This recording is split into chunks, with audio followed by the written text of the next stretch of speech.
CFSers, it's time for the back guy warm up. So if you're that guy, the back guy, you need to listen up here. Again, we're going to focus on strengthening and loosening.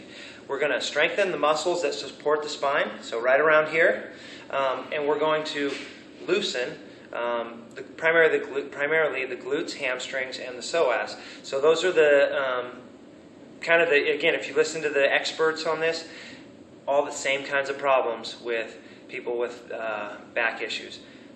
Tight glutes and hamstrings, weak muscles of the abs and the low back.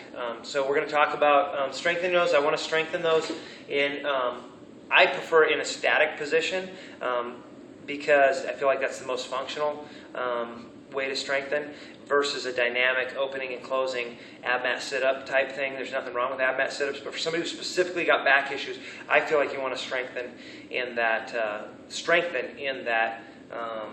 isometric contraction. So we're going to work a lot on planks for somebody who's kind of beginning.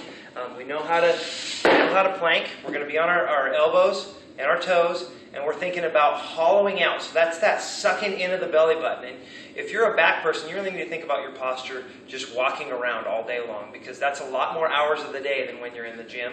It's crucial in the gym when we're loaded and whatnot, but also throughout the day. You need to have 2%, 3%, 5% engagement of the abs and the glutes so that you've got a nice neutral posture all day long. Not overextended where you're wearing away at your discs, and not slouching this way where the butt's rolled under in that ugly position.